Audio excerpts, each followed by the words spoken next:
2 வாரத்துக்கு ஒரு முறையாவது இந்த உளுந்தஞ்சோறு ரெசிபி வீட்டில் ட்ரை பண்ணி பாருங்கள். ஏன்னா இதில் அவ்வளோ ஹெல்த் பெனிஃபிட்ஸ் இருக்குது. இதை நீங்கள் கோழி குழம்பு அப்படி இல்லைனா மீன் குழம்பு கூட வச்சு சாப்பிட்டு பாருங்கள். அவ்வளோ டேஸ்ட்டாக இருக்கும். எப்படி செய்கிறதுன்னு பார்த்துக்கலாமா? ஃபர்ஸ்ட் ஒரு பெரிய பாத்திரத்தில் சாதம் வேகிற அளவுக்கு தண்ணி சேர்த்து தண்ணியை கொதிக்க விடுங்க. தண்ணி கொதிச்சதும் நம்ம இதில் அரிசியை சேர்த்துடலாம். நான் இதில் 1/2 கிலோ அரிசி, 400 கிராம் உளுந்து, அப்புறமா 2 ஸ்பூன் போல் வெந்தயத்தை ஒரு மணி நேரத்துக்கு ஊற வச்சு சேர்த்துருக்குறேன்.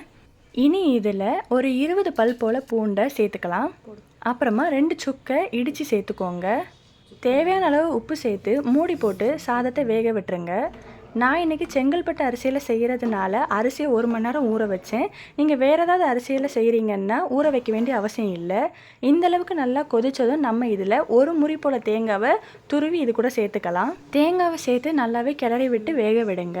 இந்த சாதத்தில் முக்கியமான விஷயம் என்னென்னா, நம்ம இதில் தண்ணியை வடிக்கக்கூடாது. நம்ம வேக வச்ச தண்ணி நல்லாவே வற்றி சாதம் வேகணும்.